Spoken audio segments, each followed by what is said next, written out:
Hey, everybody. Welcome to another episode of the Dark Art Society podcast. I'm your host, Chet Czar, and today we have a really great interview with artist Ed Binkley. I'm a huge fan of Ed's. You may have seen his work recently on a couple Tool posters. Great monster artist, not a painter. I thought he was a painter, but he's a colored pencil guy, which we will talk about in depth. Anyway, great interview, super great guy. Really enjoyed talking to him. And that's coming up. He's got a show, a solo show at Copro Gallery this Saturday, I believe the 2nd, March 2nd. And you should go to it. Let's see.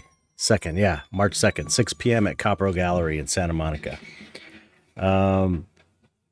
So, yeah, go to the show. If you're in LA, I'm going to be there. So is Gabe Leonard. Anyway, what's been going on with me? Nothing. Commissions. Finishing commissions. So I can get started on my solo show and other things. That's pretty much it. Just trying to get commissions still. Same pattern I've been in for the last 2 months. Getting done with commissions. So that I could clear space for my solo show. That's about it. Nothing exciting to report here. If you want to support the podcast, you can go to patreon.com/darkartsociety and join for as little as $1. And when you do, is it the rest of this month? I think it's till the end of February or March. I don't remember. Listen to the last episode. I talk about it there. If at any level, if you join, you get a 20% discount code. I know it's at least for this month. It might be for next month. I think it might be next month too. I probably should have figured that out before I did this. But the $5 and above level, you get a 25% discount if you join at the $5 and above level. So that's just for the next month or so. If you want to see what I'm up to, you can go to patreon.com/ChetZar, and I post everything I'm working on and do time lapses and all kinds of stuff. And I think that's it. Oh yeah, if you join the Patreon, you get your name read on the podcast. But no new subscribers this week. So if you want to subscribe, head on over to patreon.com/darkartsociety and get your name read on the air next week. Okay, that's it. Let's get on with the interview. It's a really fun one. Ed's a great guy, great artist, and I hope you enjoy it. Here we go with Ed Binkley.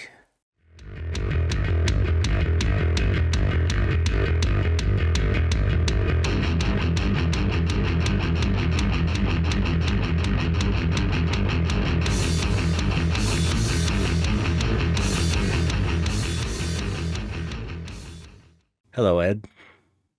Hello, Chet. How are you? Good. How are you doing? I'm good. I'm so excited to have you on the podcast. I've been a instant huge fan as soon as I first saw your work, which was, I guess, around the time maybe Gary started showing you. Okay. I think that might be when I first. So a couple of years back. Yeah, maybe. yeah. Yeah. Incredible Thank you. stuff. Yeah, I love it. Thank you. The feeling's mutual. I've been following your work for years now.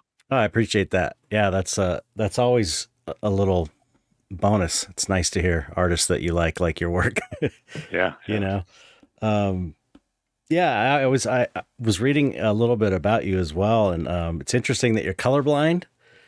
Yes. You're either the second or third colorblind artist I've had on the show. Yeah. You know, so I had a few colorblind students over the years too. And they were discouraged, of course, and I told them that we discovered that I was colorblind when I was about 5 years old. And so when we were doing finger painting, like in kindergarten, everybody else was doing local color, blue skies, green grass, and I just wanted the black jar, and I was doing line drawings of monsters with finger paints. Wow, yeah, it sounds like we would have gotten along well together in kindergarten. Probably. Yeah. Yeah. What colors can you not see? Because I know certain colorblind people some can not see blues and some can't see reds. And Yeah. I'm red-green colorblind, which is the most common form, which means that the way I understand it, and it seems to be true for me, we have trouble seeing red additions to colors. So I see a lot of color. My world is full of color. I see blue, but I can't tell you when it starts to go purple until it gets really gaudy purple, and I can see that. I can see magenta, for example. I can see green and brown look the same to me because I can't see the red addition to the green that begins to turn it brown until it gets like brick, brick red and heavy on the red side, and then I can see that. Interesting. And pale pink to me is gone. It's just light gray.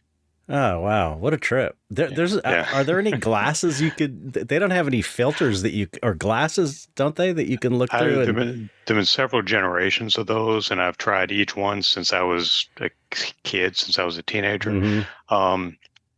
They seem to make things brighter, more intense, but I still could not differentiate between green and brown or blue and lavender and things like that. It didn't seem to fix it. What a trip. Yeah. Well, that's kind of amazing that I really admire artists that are colorblind that like just go, I'm an artist.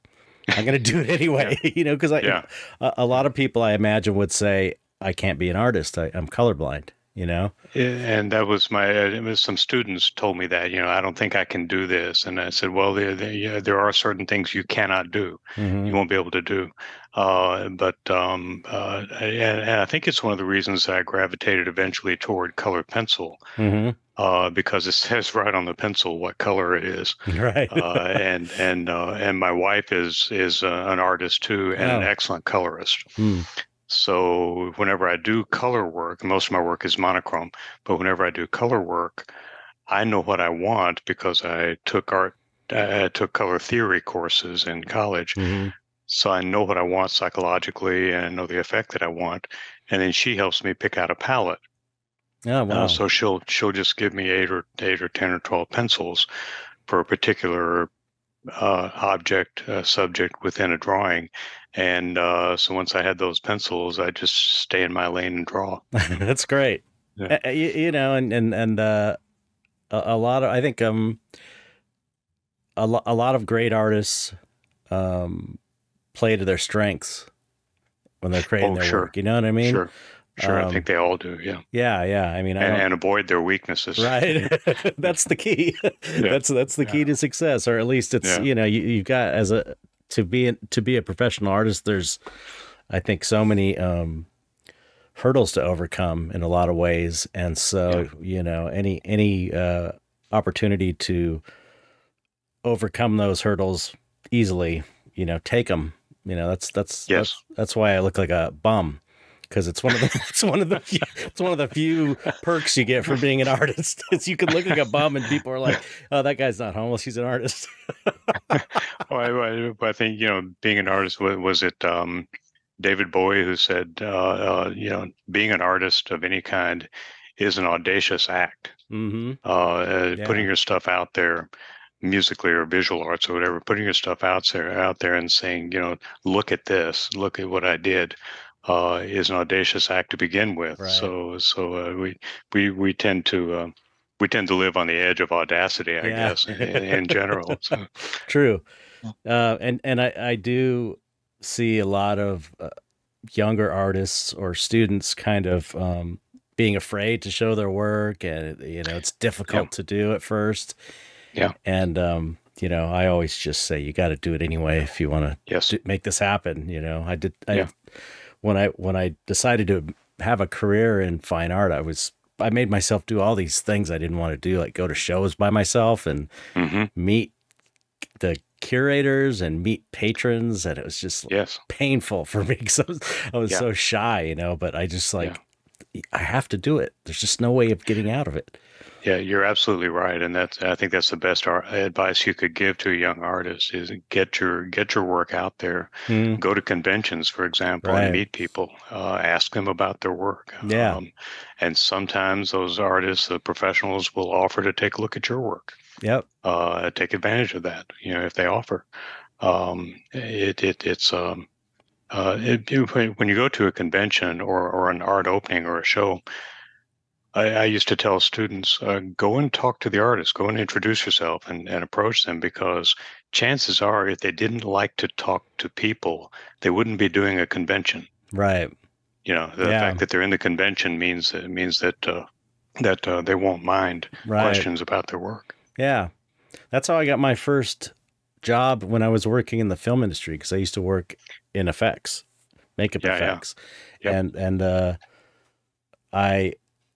It's funny. I was taking this guy from out of town around town to the studios, and I hadn't worked in effects, but we were both like young dudes who wanted to be makeup effects artists. And he came out from Tennessee. We were like pen pals back in the day when you had to be, there was no email or internet. So I drove him around, and he was showing his book, his portfolio to the different shops. And I was too shy to show mine unless the person asked. And this one guy asked, "Do you do this stuff?" And I said, "Yeah." And I have my portfolio with me. I was just too shy to do it. Yeah. And then he's like, "Can I see it?" He was a really nice guy, this guy, Tony Gardner. And he ended up hiring me. He hired me and not the other guy. And I worked for 10 years for him. That's how I got my foot in the door in the film industry, I was going to say, you were the shy one, and look at where you are now. Yeah. I'm a testament to you can, if you just make yourself do it, you can build these skills like speaking and talking to people. And even now I don't speak very, in a fluid way on the I'm better than I used to be, but I'm very like stammery, and I'm just not a good speaker. But naturally, we artists don't tend to be, Exactly. Yeah, we're not expressing ourselves through words generally. Yeah, right. I mean, I remember being a little kid, really young, and I always say this on the podcast many times. Sorry if you've heard this before, but to listeners. I remember being a little kid and not being able to verbalize what I was thinking and being so frustrated.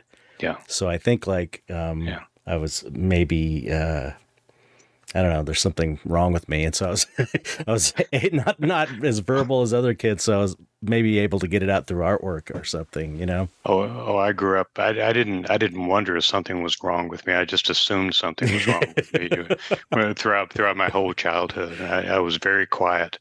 And I had that same kind of frustration, and I think that's why I started drawing. I started drawing when I was 3 or 4 years old. Same here. Me too. And I drew as a reaction to experiences, good and bad, and that's how I dealt with it. Yeah, me too. I mean, that's basically my story. So tell me, where did you grow up, and tell me your art journey.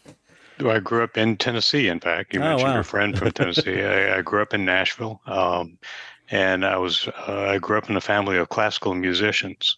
Wow, cool. But I'm adopted. They were singers. They're opera singers. Wow. And I'm adopted, and I'm little. I don't have that operatic rib cage and the big skull and everything. So I learned to play piano in self-defense, kind of. And started college actually as a music major. I was a piano major in college, but I had been drawing since I was, like I said, 3 or 4 years old, and it really was my first love. It was my default activity. Whenever I had time to myself, I would go to my room, shut the door, and draw. Sounds familiar. And I became a piano major largely at my dad's insistence. But that wasn't in the cards. I draw better than I play piano. And so I have to stop you. I have to stop you because I was in a band for 10 years. I'm a guitar player. Cool. I used to play piano like when I was really little as well, just because we had a piano in the house. And I came to the realization, even though the band we were in was really good, when it finally broke up, I came back to visual art. and it was like, oh, I'm way better at this than I am at music. Yeah. It just was like naturally, but anyway, continue. I Yes. just had to Yeah. interject No, that. no, and drawing came easy for Right. I drew badly when I was a kid, but I didn't struggle with it. Mm-hmm. And I Same. was Same. and you were probably also like in elementary school and on through high school. I was the art kid. Yep. I was the guy who could draw. Yep. And got to college and started as a music major, and quickly realized that. So I got there and I found out that I was like the third best pianist at a small college in Tennessee. That didn't predict a career in concert piano. Right. So I switched on my own to visual art, and it was the best move I could have made, because for the first time I felt like I was in a track, I was in a groove, Mm-hmm. and I was really happy doing that. I wasn't very good, for a long time, but I was really happy doing what I was doing. Yeah.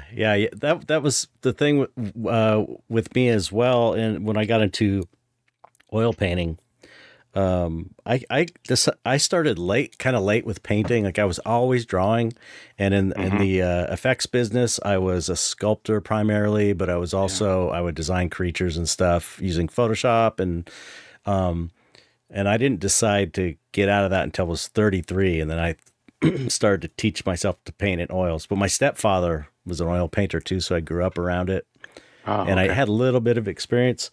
But yeah, once I started, I was like, oh, why was I getting, playing the guitar? I'm trying to play like a lead guitar, and I just can't. There was a certain point I couldn't get past. Maybe if I had lessons, I would have been able to get past that. But I just was like, I couldn't get past it. And then when I started painting, I'm like, oh man, this feels so natural. This is where I should have been.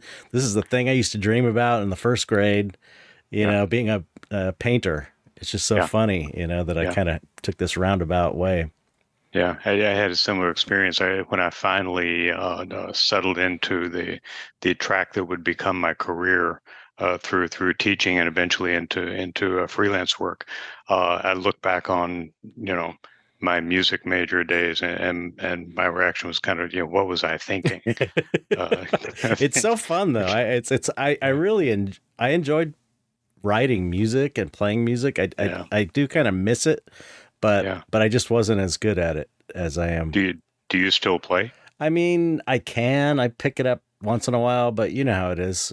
It's like painting 7 days a week. I don't really have time to do anything else, but I would if you listen to this podcast, the theme song I made. I played that. I wrote that. Oh, okay. Okay, cool. And I learned a little bit about recording in the computer, but I just don't have time to do anything other than keep the wheels from falling off. Right. Yeah. So okay, you went to college, and what next? Yeah, and in college, when I was 19, I was a pretty cocky jerk, and I thought I was going to. I went from being a quiet kid to a cocky jerk. Overcompensating for the shyness, maybe. And I was gonna finish college and go to New York and show them all how it's done. But I had one professor. Who said that's okay, you do that, but along the way, why don't you take all of the graphic design courses in college you can get just as an insurance policy? And I did, at his advice, and it was great advice, because out of college, that's how I made my living for the next 6 or 8 years. Oh wow. And until I finally, after several years of work as a graphic designer, I went back to graduate school, and that's how I ended up in Wisconsin. I live in Madison, Wisconsin now. Cool. And went to graduate school in printmaking, in fact. Oh. And graduated there. Again, worked as a graphic designer for a while, and finally had the opportunity to teach. And I taught in the graphic design and illustration program at the 2-year college here in Madison. Madison Area Technical College is the name of it, Mm. and ended up there for 30 years. That was Wow. my career day job. Yeah. Just retired a couple of years ago. Cool. But Congrats. yeah, it's great because now I get to do nothing but my own stuff, my own Right. work. And it's been wonderful. That's great. Yeah, I was in the film. I was in the film industry for about 20 years, and then I transitioned out of it. Took 7 years. It took 7 years to get out. Yeah. Yeah. So now you're not teaching anymore in other ways, or you're just done. You're done teaching. You've had enough teaching. I'm done. Yeah, I loved teaching. I always loved being in the classroom, and I loved students. But after 30 years, it was time. Yeah. And I handed off. I went about 7 or 8 years into that 30 years. I had the opportunity to create our animation program. Oh, cool. So I wrote the curriculum for that. Wow. And continued to teach the art side, the concept art side of that curriculum for the next 15, 17 years after that. Wow. And just retired going on 3 years ago now, and handed it off to a much younger guy who has great ideas for where the program will go. And that was wonderful, because after that long, I was sort of out of ideas. Right. And that's not fair to the students. So it was a good time for me to leave, good time for him to take over. And I've been having a blast since then. Since retirement. It's great. So you've done freelance all throughout while you were teaching? That was kind of like an extra money thing, or an extra gig type thing? Yes. Yeah, I did. And I freelanced the first half of my teaching career. I freelanced a lot for the money and for the experience. And eventually got to the point where I could begin. I could do a little more picking and choosing, and taking the better jobs, better by my definition, meaning more creative, and eventually meaning more toward fantasy work, fantasy and horror work. Yeah. So by the time up to about beginning about 5 years before I retired, I was doing nothing but that. By that time, just fantasy stuff. Yeah. And having so much fun. Yeah. And then when I retired, I launched my own sort of business, doing contract work, but also trying to break into galleries and doing that, and that's gone well too so far. Yeah. So then now I'm not really doing that much contract work anymore. If something comes along that's really cool, really great, then of course I want to do that. Right. But I don't have to anymore. Great. I don't have to take that. So excellent. It's so nice that you put your time in, and now you can kind of do whatever you want and call the shots. Yeah. Yeah. That's kind of the way I look at it too. I kind of paid my dues. Yeah. Now I'm going to do what I want to do. Yeah. That's great. That's amazing. So how long have you been like presenting in galleries and just kind of presenting yourself in the fine art realm? Yeah, that's been relatively recent. I was an exhibitor for several years back when Spectrum Convention was still going on in Kansas City. Mm-hmm. That convention ran for 5 or 6 years before they retired it. And a couple of collectors. At the time, I was doing, because of what I had taught in college, I taught entirely digital concept work and illustration. And so that's what I was doing. I was doing fantasy work, but I was still doing it digitally and then selling prints. And a couple of collectors approached me at one of the Spectrum conventions and said, you really need to be doing originals. I said, we love your work, and we want to buy originals. Right. Yeah, and they said, collectors have money. They're looking for really good quality work. They have money. They're willing to pay for originals. And that was a little bit I was naive about that. It was kind of a new world to me. Mm-hmm. So I started thinking about it and going back to colored pencil, which I had worked in many years before, 25 years, 20 years before that, going back into colored pencil and sort of learn my chops again, and went back the next year to the same convention, Spectrum Convention, and those collectors were true to their word. They each bought a couple of original pieces. Cool. So, Wow. And I haven't looked back since then. I'd also forgotten how much I missed traditional media, just plain old Yeah. drawing on paper. Yeah. I had a similar experience because in the film industry, I mean, I was sculpting physically the whole time though, so and painting, airbrushing and stuff, creatures and stuff like that. Yeah, So I was doing physical stuff, but as far as two-dimensional art, you know, to do concept stuff, it makes so much more sense to do it on the computer for a Yes. film, because it's like you can Right. change things, and Yep. you know they love to change things, and Yeah. you know you can do things quickly, and there doesn't need to be an original. But Yeah. once And, I was into it, I liked it. You know, I yeah. kind of liked digital, and Yeah. even got into After Effects animation, you know, and 3D stuff. I was getting into 3D and stuff, but once I started painting, I just, you know, I couldn't go back. It was like, this is way too fun. I mean, I have had tattoo people in the tattoo industry also want to teach me tattooing, like pretty big names, because I have a lot of tattoo artist fans, which I'm sure you do, that you may not even know of yet, because I didn't know for years that I had this whole fan base in the tattoo world because they're into monsters. But I just my work lives on quite a few people now, good. which that's entirely up to them. Yeah. Yeah. That's well, but I also consider it all in a way sort of the ultimate compliment. It is really. You know, that someone would want that kind of permanence. They want your work with that kind of permanence on their own person. Yeah.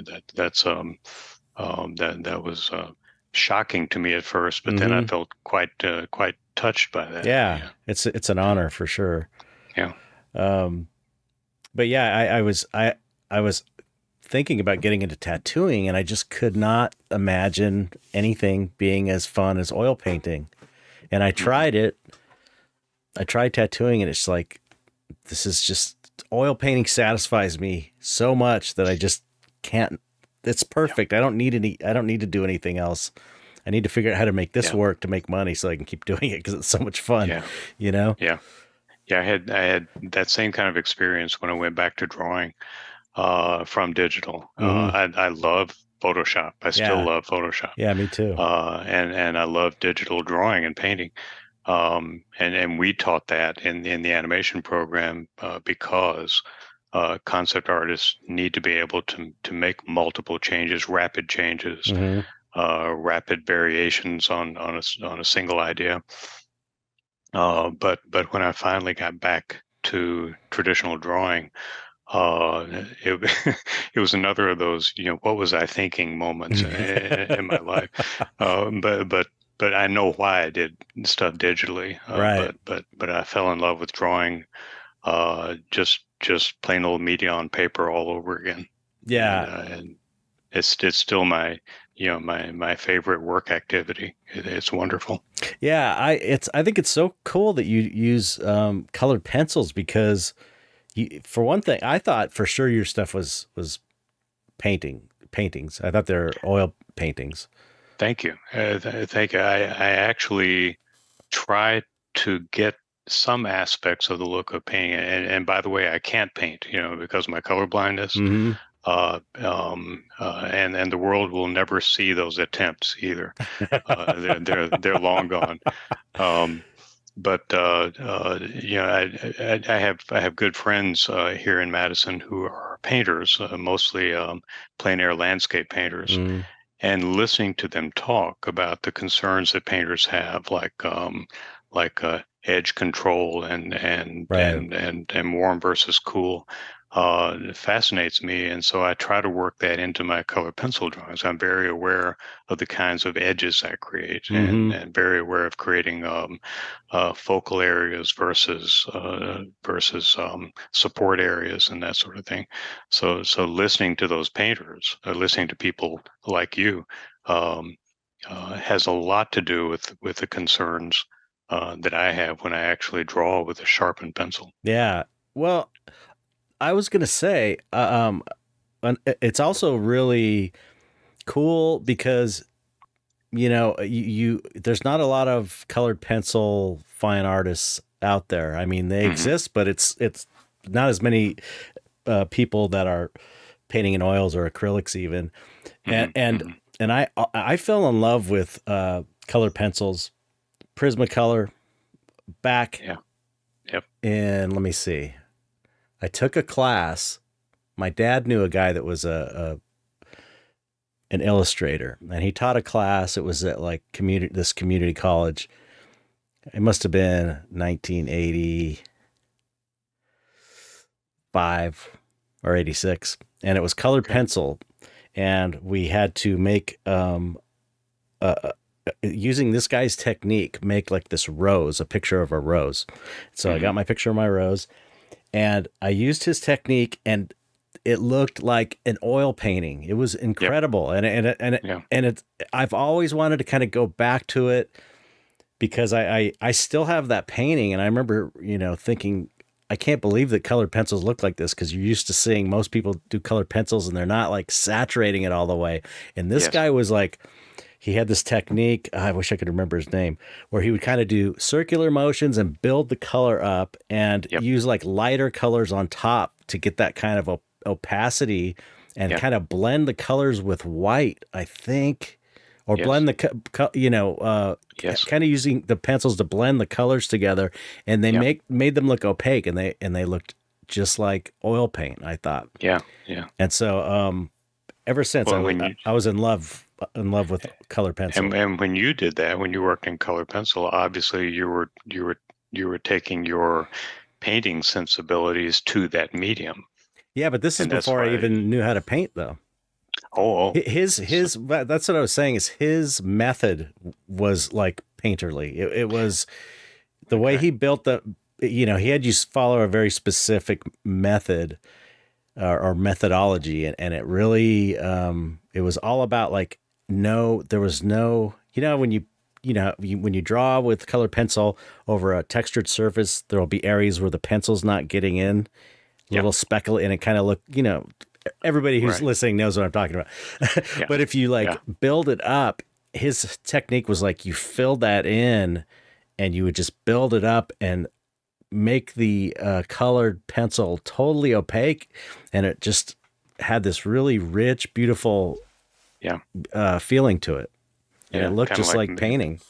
yeah, maybe something like glaze oils, Yeah, where you're seeing color exactly. through color. Yeah. Yeah, yeah. So it was Yeah. funny because it's like I did that one colored pencil drawing, and I just couldn't believe I had made this drawing. It looked so good, and then Yeah. I never went back to it really, just Yeah. because, I mean, I have colored pencils. I'm sure I dabbled here and there, but I never really went back, because I always had like, at that point I was trying to get into makeup effects, and I was sculpting and doing Yeah. all this other stuff. But Do you think that experience with color pencils made you more interested eventually in oils, or do you think that you had that sensibility to begin with, and it just came out in whatever medium you were going to? I'm sure it contributed, because I remember the feeling of having created that thing, and it was the look. It's like the look I wanted to get with paint. It Yeah. had Yeah. that Yeah. feeling of paintings that I like. But I was Yeah. always, like I said, I was raised, my dad was an oil painter, so I just grew up around his studio was the den, the Yeah. smell of the linseed oil, all that stuff. I just Yeah. grew up around it, so I kind of like absorbed it in a way. Yeah. And he was a workaholic also, so he was working 7 days a week, Yeah. yeah, Yeah. which Yeah. most artists do. Yep. But I also was just a fan of like contemporary oil painters, like Mark Ryden, and people like Brahm and Frazetta. I was a huge Frazetta fan since I was a little kid, because my dad got me into Frazetta, because he was really into Frazetta, and so I think that's the reason I went to oils when I started, because all my favorite artists were oil painters. Yeah,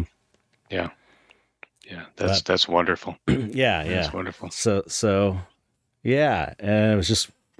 Yeah, it's a kind of a weird story how I got there, but I'm glad I did, because I love it. It's so much fun. Yeah. Oh, I still, even at my age, I can't wait each morning to get back in the studio. It's just, I know it's what I do, and I love it, and I'm going to keep doing it as long as I can still hold the pencil up. Yeah, I feel the same way. I feel like when I go to bed at night, I was like. Almost always I'm like, that was so great. And then when I get up in the morning, I'm excited to get started again. It's like, that's pretty amazing. Yeah. Other than the business stuff, that's the difficult part. But, you get better at that over the years too. Yeah. But it's just like, I'm just not an organized person. You seem pretty kind of like an organized person with your studio and stuff. You could see. I am organized, but a lot of that is learned. Yeah, I know. Hard learned over the decades. Yeah, but I just I've always been like this. I'm sure I could learn it, but it's really difficult for me, because I'm just I have something wrong with me. But no, I think you're like most artists are. Yeah. And I was, until I realized that my kind of disorganization. You're probably one of those people whose studio might look disorganized, but you know where everything is. You know where to find stuff. The important stuff. So that's a form of organization. Right. When I was disorganized, I couldn't find anything. Yeah, I had no idea where all this stuff, and I wasted so much time and energy. And I finally realized that the only way I could defeat that was to organize things in some kind of logic.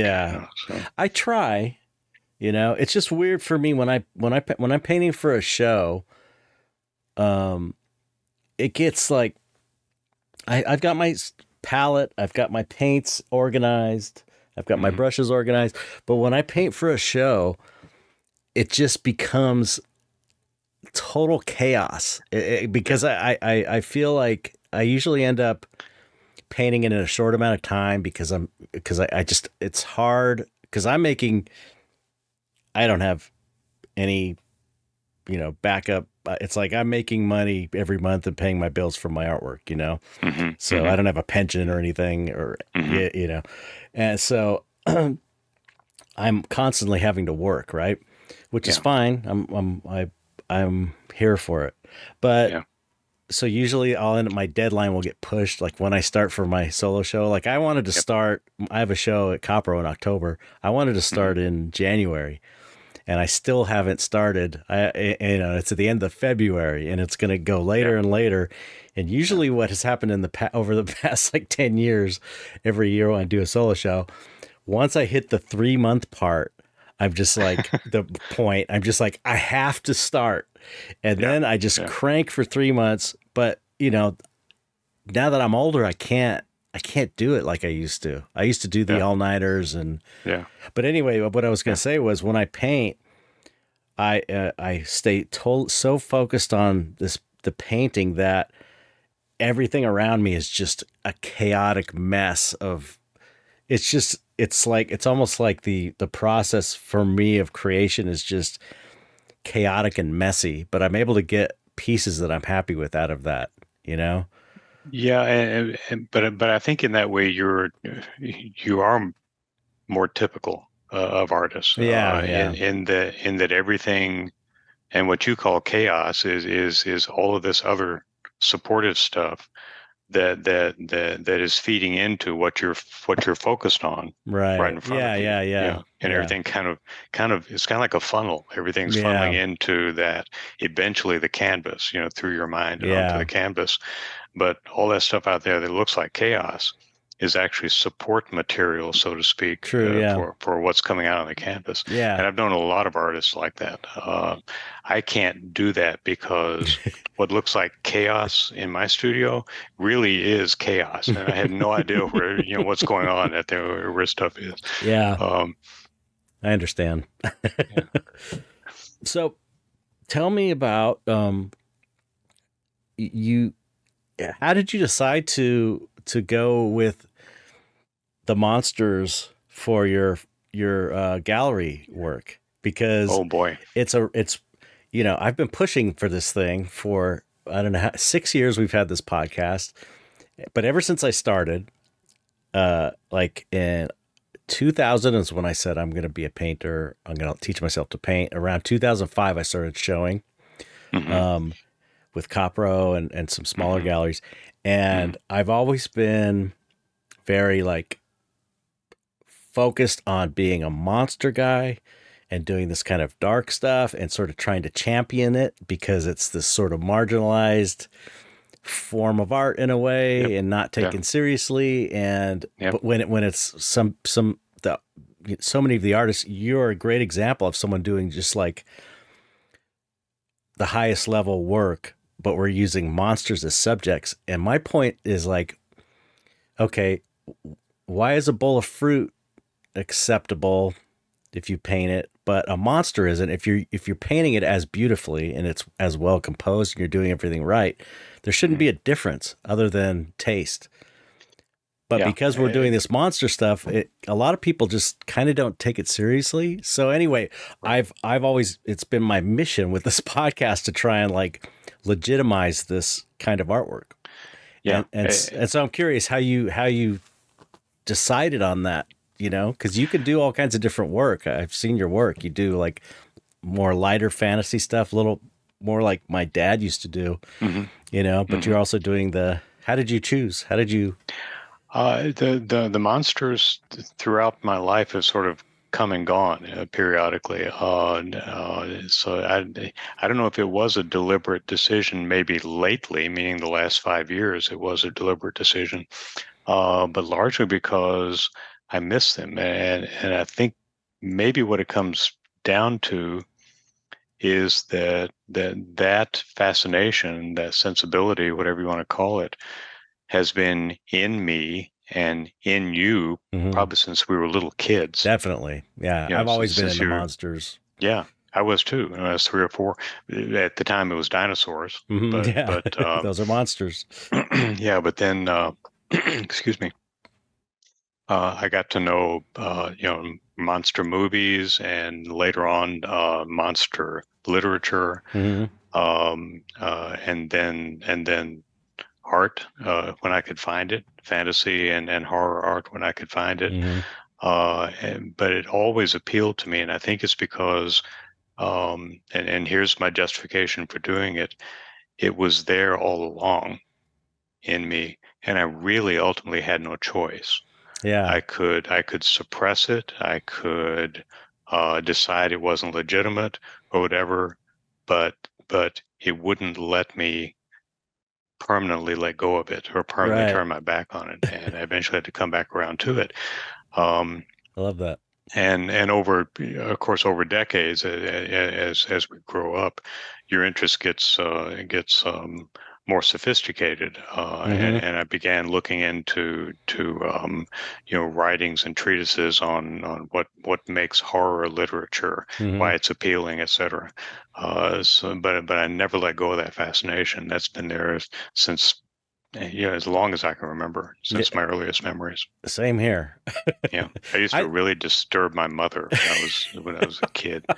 I would draw. All the other kids are drawing, the puppy dogs and rabbits and when I drew a rabbit, it was not your typical rabbit.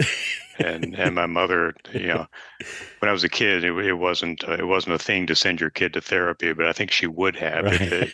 if it had been available at the time. Well, I grew up in the 70s. I was born in 67. And it was like I think about the stuff I was drawing in school. Yeah. And I think it was like that post-hippie era where everyone was like, it's all good, it's cool, don't Yeah.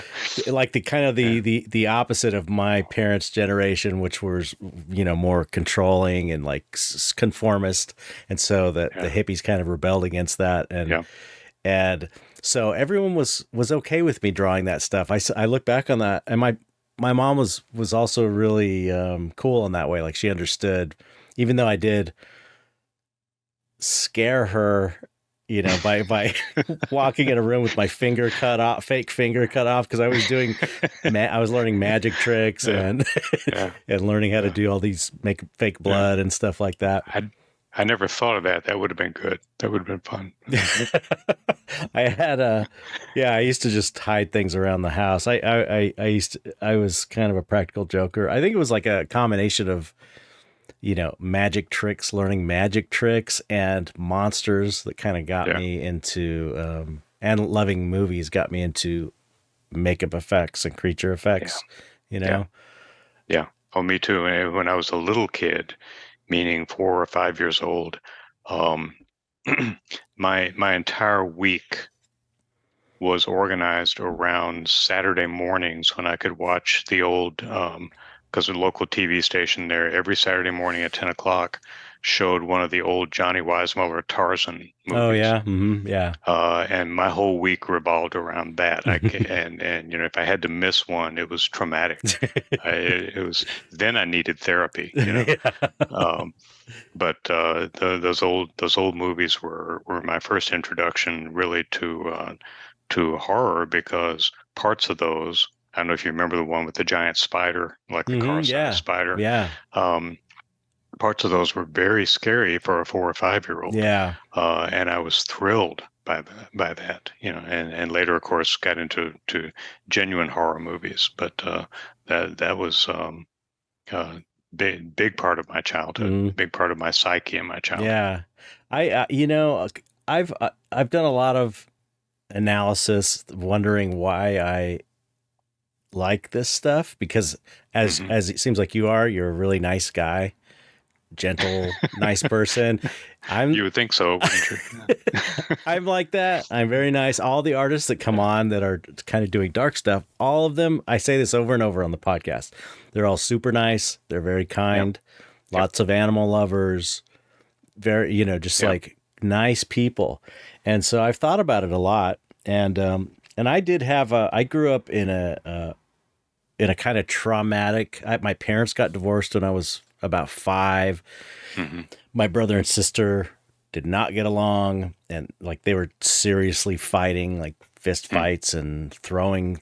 There was a period of chaos, and I would older brother and sister. I was that the makes baby. It makes it scarier. Yeah, and so I felt like I know for a lot of my childhood I felt like left alone, just alone, and I withdrew into myself, and I would always draw, but I sometimes wondered, maybe that's why I was into the horror and the monsters, because I was sort of relating that to how I was feeling, and it was making me feel better. Maybe on the other hand, or also, it feels genetic that I like this stuff. It just feels like I've always liked weird stuff. Like, even if it wasn't monsters, it was always like weird things. Like, I remember they used to play Monty Python's Flying Circus on TV when I was a little kid, and those animations, the Terry Gilliam animations, I just thought were so amazing, like, because they were so weird, and those weren't really monstery, they were just weird and bizarre. And so there's like a commonality between this kind of dark stuff and monsters and just the bizarre and oddities, I think that's very true, and I think again it comes around to either our genetic just fascination with things that are out of our ordinary experience, out of our daily hour by hour experience, or a need, and this may have been true with you. I think it certainly was true with me. A need for otherwise nice people to filter what they witness, the bad parts of the Right. world that they witness. We can filter that through our drawings. Right. And it's a protective layer. I can Right. explore monstrosities, which I would argue that any monster, well, first off, I would argue that for a monster to be really scary, really frightening to us, it has to remind us of ourselves. Mm-hmm. We have to be able to identify somehow with some aspect of Yes, that I monster. agree. And then once that identity is there, maybe we need to draw them, get them onto canvas or get them onto paper in order to process our feelings about that monstrosity, which Right. in our work is obviously visual. But I think those monsters are symbolic of psychological monstrosities that Yeah, we may witness or hear about. I agree. I agree. So it's like, but I guess what I've come to at this point in my life is that I think it's both. It's Mm-hmm. like it's kind of like a predisposition Yes. as well as an environmentally a reaction to the environment for me anyway that I kind of grew up or at least a period of my life when I was impressionable and young and was going through things where I was Yeah. afraid. Plus I Yeah. was really shy and kind of Yeah. afraid of adults and Yeah. you know I absolutely agree. I think it's both, yeah. and I think when that combination collides, or meets in a person, then the result is frequently, not always, but the result is frequently a professional uh, monster artist, fantasy artist, and Yeah. and and here we are. Yeah. Yeah. So what were the yeah, I remember speaking of drawing in school, I've still got some of my I've got this big poster. It's just falling apart. Doctor, do you remember the Aurora monster models from the 60s? Yes. Oh yeah. Yeah. Yeah. Cuz I used to get those in the early 70s and I'd get some hand-me-downs from my brother cuz he used to get them too. Yeah. And there was a Dr. Jekyll. I still have this life-size poster I painted in poster paint, and it's just falling apart. But because I was the art kid in grade school, I got around Halloween was my favorite holiday, and they let me just paint all the Halloween decorations. So all the other kids were doing regular work, and I got to go on the back and put with poster paint all these like banners and Halloween banners and stuff. Yeah. It was pretty amazing. But I remember painting that Dr. Jekyll because I still have that. But that was another thing I was into monster models. Anything like, do you remember Famous Monsters of Filmland? The no, I don't remember that. Because that was the Monster Kid magazine that focused on horror movies from like the 50s and 60s. It was great though. There's a reason I may not remember it because when I was a kid, and I remember the models you're talking about, the Aurora models you're talking about, and I was born in '56, so I was 10 or 11 by the time you were born, and they were a thing. They were there already and stuff like that. Right. And I desperately wanted them, but I wasn't allowed to have them. Oh, really? You grew up in the prime Monster Kid era. The 60s was the Monster Kid era. In the 70s, it kind of like started trailing off. Yeah, I did grow up in that era, but I grew up in a Southern, very religious family. Oh, okay. And I wasn't allowed to have comic books. Oh no, what a bummer! I wasn't allowed to have rock music. Oh wow, that's really serious. I got to college and discovered Jethro Tull, and I was like, "Oh my God, music can be like this!" It was incredible. Wow, how cool. I mean, that's But not cool that you missed out as a kid, but it must have been a revelation hearing that stuff. it was, but when I was 12, I was adopted into a different part of the family. So, long story short, I'm not a Binkley by birth. Oh, I was okay. adopted by the Binkleys when I was 4, Mm-hmm. and then adopted again by a different part of the Binkley family when I was 12. Oh, wow.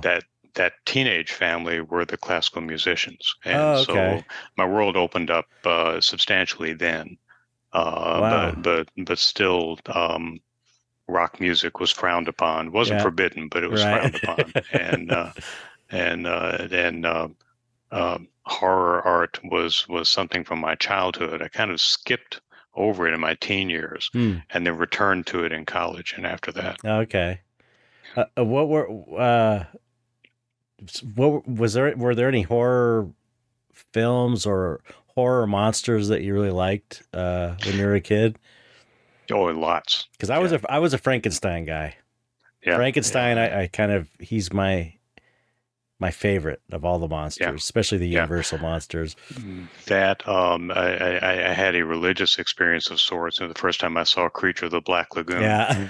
that just changed my life. It One of changed everything for me. one of my best friends had that same experience. It's like it's just the perfect way to Yeah, describe it. But that yeah. was an amazing.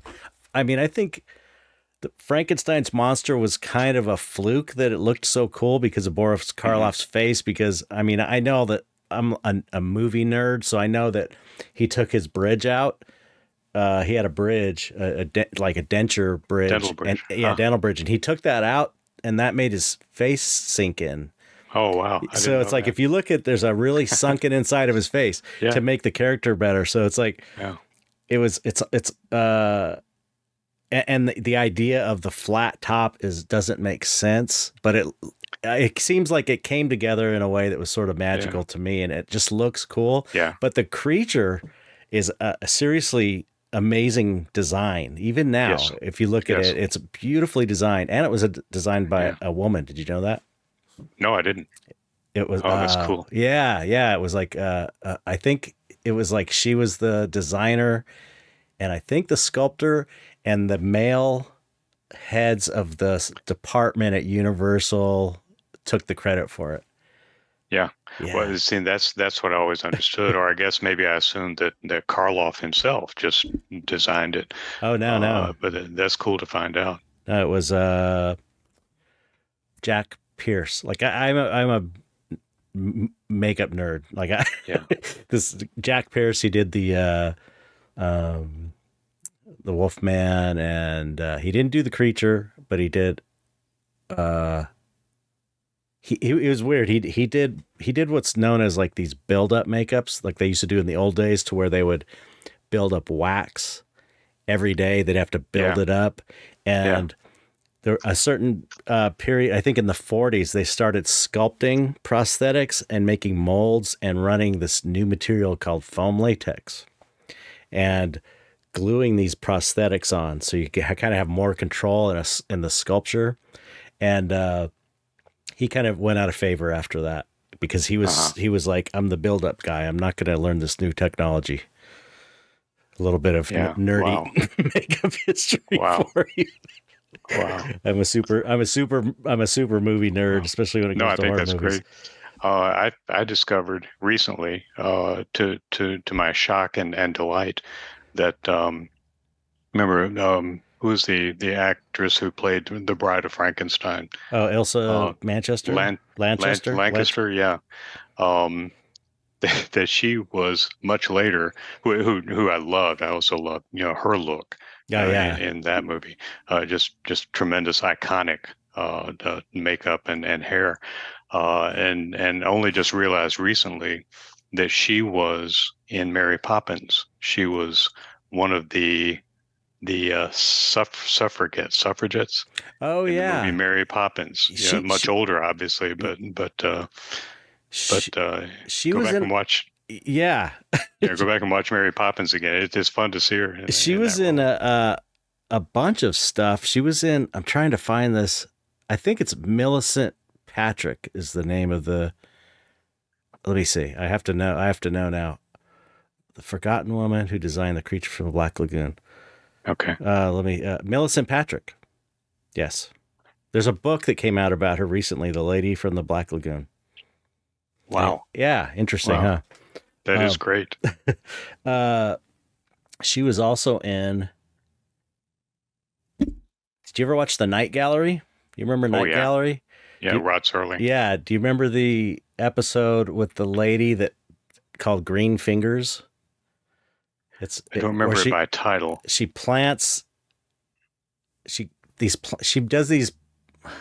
Somehow she's planting these fingers on the ground and they're growing finger plants or something. Okay. That's her. She's okay. Yeah. Anyway, yeah, she was in all kinds of like TV shows and stuff as well as an older woman. But anyway, that's great. Yeah. So how about Twilight Zone and stuff? Did you? That was a big Twilight Zone. I'm old enough to remember Outer Limits. Me too. Yeah. I got all that. It was prime time. Oh, okay, yeah, because I got all that stuff in syndication when it came around the second time. Yeah. But I was into it. Do you remember the Xanthi Misfits with those little ant people, those little aliens? No, I don't remember that. Outer Limits. You got to see this. Look on YouTube. It's amazing. It's like you're like little ant creatures. What's it called? I'm taking notes here. The Xanthi Misfits. I think it's Xanthi Misfits. Yes. Okay. It's a really great, creepy. They're like these. I think they're like aliens from a penal colony, and they're ants about like this big. Ants, and they have human faces. Oh, it's cool. So creepy. Yeah. Anyway, going off on tangent a bit. It's a great one though. But Outer Limits was amazing. Yeah, it was fun. Yeah, Zanti. Okay, I'll stop talking about that. Okay. I'll look it up. I've got it down. Yeah, I'll fix it. I've got it down Zanty, but I'll fix it. Okay. So anyway, so did we? As far as we were talking about the getting into galleries. Yeah. You just sorry, I took us off of that. That's the way this podcast is though. It's great. It's just like a regular conversation. Yeah. So I was just wondering how you kind of like, because you could have gone into the gallery scene and showed more of your fantasy work, which a lot of people would probably choose over the dark stuff. But I'm personally glad you chose your monsters because, I have a real affinity towards your work. Yeah. Thank you. I think, back to that Spectrum convention when those collectors convinced me that I needed to start producing originals. Those first few years were the lighter fantasy. They're the beautiful fairy type fantasy work that I did, and I was enjoying those at the time. I was having a lot of fun. Loved the medium. Just loved doing those in color pencil. Yeah. And got some mild interest from a couple of galleries for a couple of group shows. I did not approach any galleries. I was contacted by them. Oh, nice. Because of the internet, which is just a miraculous. Yeah. I think a lot of the younger artists don't understand how miraculous that it is. Yeah. Compared to when we were kids, but when we were young artists. I started getting some mild interest from galleries for a couple of group shows here and there, but still the conventions were my first point of contact with collectors. And the most recent round of the monsters, the horror images that I'm doing, started. My retirement came about right smack in the middle of the pandemic. So I was teaching online, which I've been very comfortable with the computer for years. So that was technically not a problem. And I decided in my very last semester of my career that I was going to do something I wanted to do. And so I created an elective course that was just titled Monsters. Cool. No description or anything. It was just, that was the title. That's the class I would take. And because it was online, it filled very quickly, and it filled with people from around the world. I had students from California, I had a student from New York, I had a student from Paris, Amazing. And a student from London, as well as students from right here in Madison, Wisconsin. This was through the school you were teaching at? Through the college.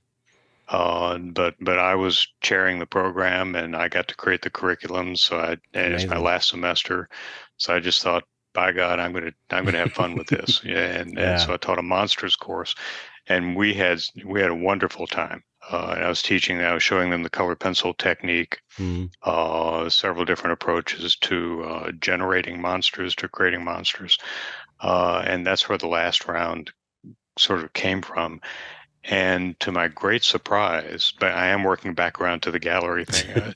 To my great surprise, the monsters and the horror art ended up being more popular than the beautiful fairy stuff that I had done a couple of years before that, by several factors. Wow. 3 or 4 times as popular, and in demand as much. And so that work started getting into the juried annuals and getting a little more attention. And eventually, a couple of galleries approached me about some larger shows, some larger group shows, and ultimately, Copro Gallery contacted me about doing a solo show, which solo shows at Copro Gallery might be a solo show, or it might be a joint show with another artist.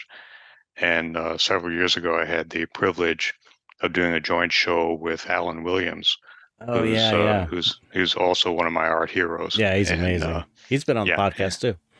Has he? Good? He's great. Super nice guy. And he's another wonderful guy. He and Vicky are wonderful people.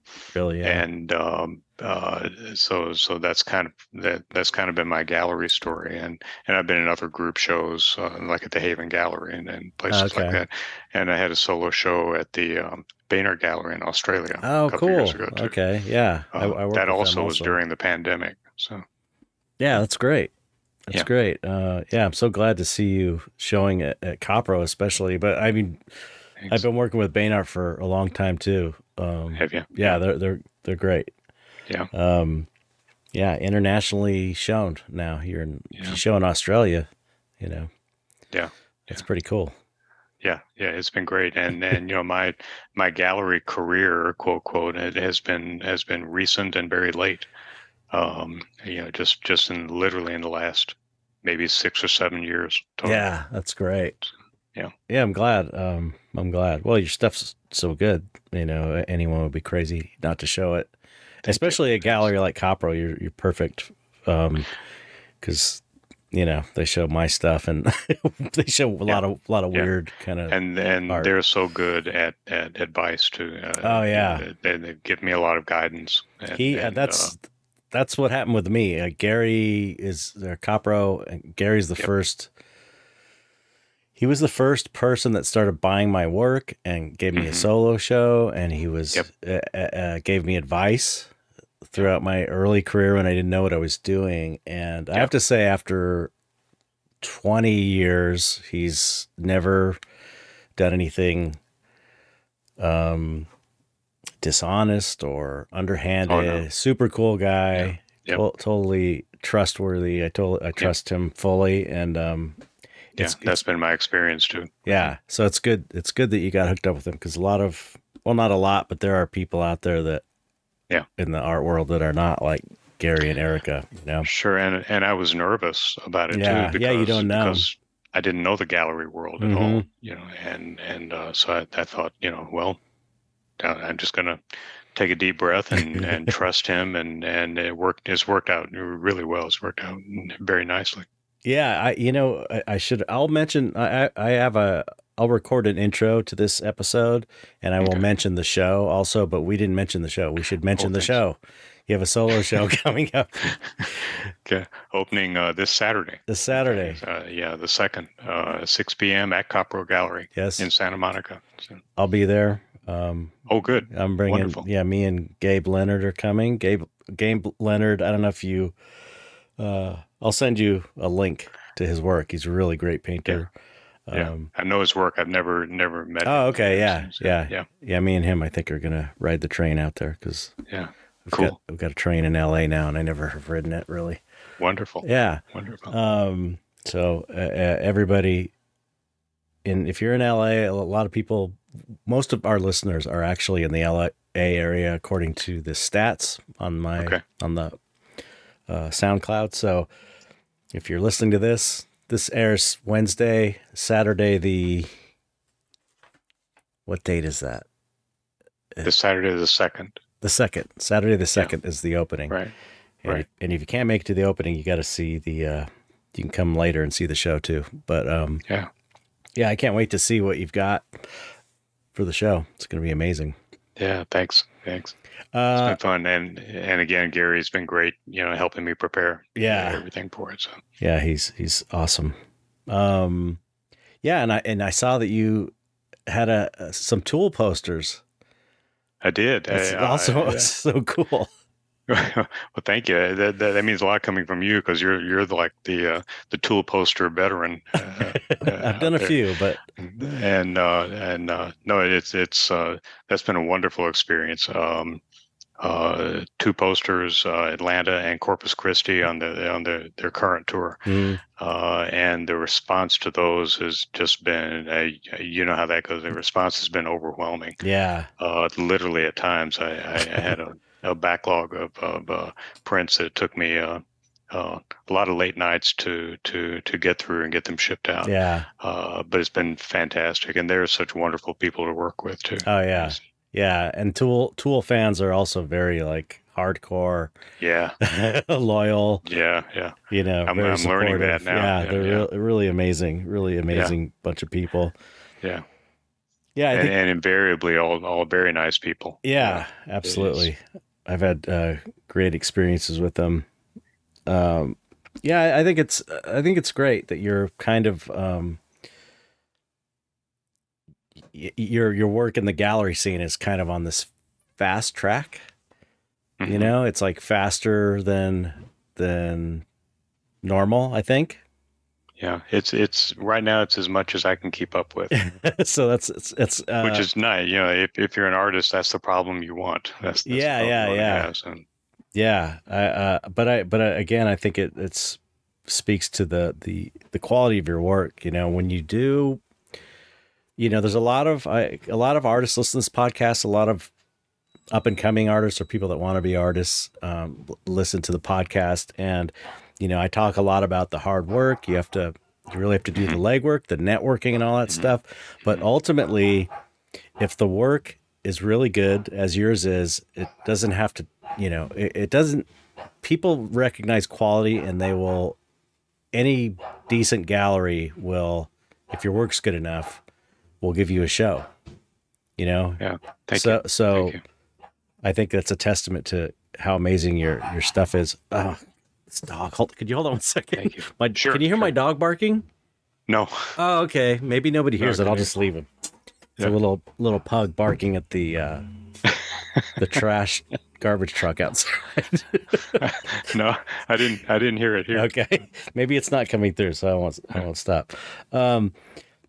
So how about do you have any plans for the future other than just kind of like doing what you're doing? And well, the only thing that are actually hard planned now, they're actually scheduled. I will be in the Fable and Folklore show. Oh yeah, I'm in that too.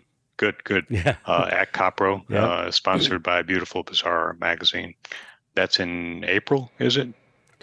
I better look that up. Yeah. I have to finish the piece. Yeah, same. I haven't started mine yet. Yeah. I'm waiting for the canvas to be delivered because I'm doing something a little bit bigger than normal. Yeah, that would be fun to see. Yeah. So I'm in that, and I will be. I am also in the Enchanted Brush show, which is, I don't know if you're familiar with that. Sculptor Dan Chedinsky is the curator of the Mazza Museum it used to be called the Mazza Museum of Children's Picture Book Art. It's in Findlay, Ohio. Okay. And he does an invitational show there each summer, and I'll be in that, a single piece in that this summer. Cool. And then the next big event, and the last event I have scheduled, is the IX Art Show in Reading, Pennsylvania in October. Okay. Yeah, I've So heard a lot about that show. it's wonderful. Yeah. It has become my sort of convention home now. It, It's do, a 4-day. yeah. Do you have a booth there? Yeah. Okay. Yeah, it's Yeah. a 4-day convention, and the one of the cool things about it, if anyone who lives on the East Coast, New England area, if you can get to Reading, one of the wonderful things about the show is it's actually two shows. There's the main show, which is a juried show of about 60 artists, I believe, and that runs for 4 days. But in addition to that, two of those evenings they have a non-juried show that has about 200 more artists Wow. in it, just in the evenings. And that's really fun because it's a lot of young artists, early career artists, Mm-hmm. people who are just starting out, sort of trying to get a foothold. And the energy in that show is really fun. It's really fantastic. And it's all fantasy art. It's geared toward Yeah. fantasy art. So Yeah, I've heard great things about it, yeah, and I've always wanted to to do it, but it's such a long travel to oh yeah, carry a booth's worth of stuff, ship it or drive. It's like, yeah, you know, 2,000 miles. Yeah, yeah. Even I mean, I was doing conventions. I was doing Monster Palooza every year out hmm here because that was like 15 minutes from my house. yeah, And yeah, even that I'm having a hard time with because yeah, just, setting a booth up is, I stopped during the pandemic. I stopped doing conventions and I can't bring myself to do it again because it's such hard work. yeah. It's, It is a lot more work than a lot of people realize. yeah, and Yeah, especially when the, long hours, and I'm wiped out for a week after, yeah. sore, and every year it gets worse. Yeah, so I've wanted to apply to Monster Palooza, but that's the distance thing for me. Yeah, yeah. Wisconsin to LA is a long way to ship stuff or carry it. And Yeah, it might be maybe for you like something,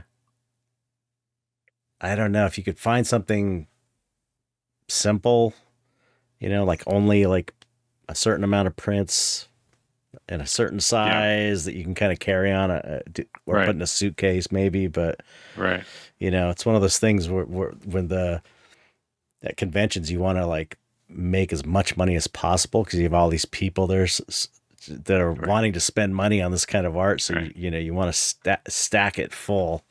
Yeah, you yeah. know And there's the expense of the convention itself. yeah, yeah, You have to sell a fair amount of art to break even right, yeah, at conventions. Yeah, yeah, yeah. It's a great convention though. Monster Palooza is. yeah. um I've seen it online. It looks wonderful. if you Yeah. ever get an opportunity to go to it, just to go, like if you happen to be in the neighborhood or hmm you want to make the trip, it's really inspiring. It's Yeah. really amazing. I mean, Yeah. it might. I'm sure it's kind of like the IX show. Is that what it's called? IX. Yeah, it used to be called IlluxCon, and now it's the Right. IX Art Show. Yeah. Okay. Yeah. It's probably as inspiring, but it's hmm more. It's very monster. It's all monsters, Yeah. Yeah. which is Yeah. cool, and a lot of masks and stuff. Yeah. A lot of cutting edge artists there. It's really cool. Yeah. I should attempt that sometime because IlluxCon is beautiful and inspiring, but it is a broader definition of fantasy art. Right. It's there are some monsters there, Right. at Yeah. my contingency, but it's there's all kinds of work there. Yeah. It's really really amazing. Yeah. Weren't they having like people like Boris Vallejo teaching, like doing seminars and stuff a while back? Yeah, Boris and Julie Bell, both are exhibitors there. Every year I've been there. This will be my fourth year now. Hmm.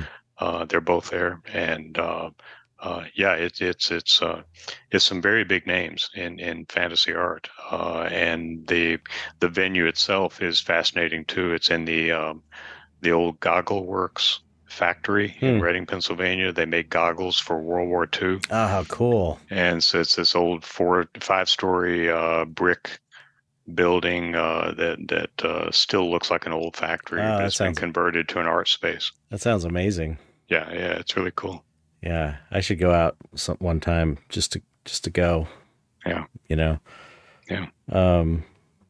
Wow. Well, thank you so much for coming on. That was so much fun. Thank you, Chet. It's been great. Yeah, I appreciate you taking the time, and I'm a huge fan of your work. Thank you. And hopefully we'll keep showing together. Everybody go to the show on Copro on Saturday at Copro Gallery. You're going to be there. I'm going to be there. Yep. Gabe Leonard's going to be there. Yeah, wonderful. Excellent. I look forward to meeting you then. Yeah, it'll be fun. So the last thing we have to do for the podcast is you just have to say goodbye to the audience. This is a custom that I do every podcast, and it's dumb, and I can't stop doing it. So you just say goodbye in whatever way you want. Just say goodbye to the audience, however you like. Okay. Thank you, Chet, for having me on. It's been great. And, one final word to young artists, again, get your work out there. Get your work out there and talk to people. Right talk to people like Chet. Yes. Yeah. And talk to people like Ed. All right. Thanks a bunch, Chet. Goodbye, everybody. Thanks for listening.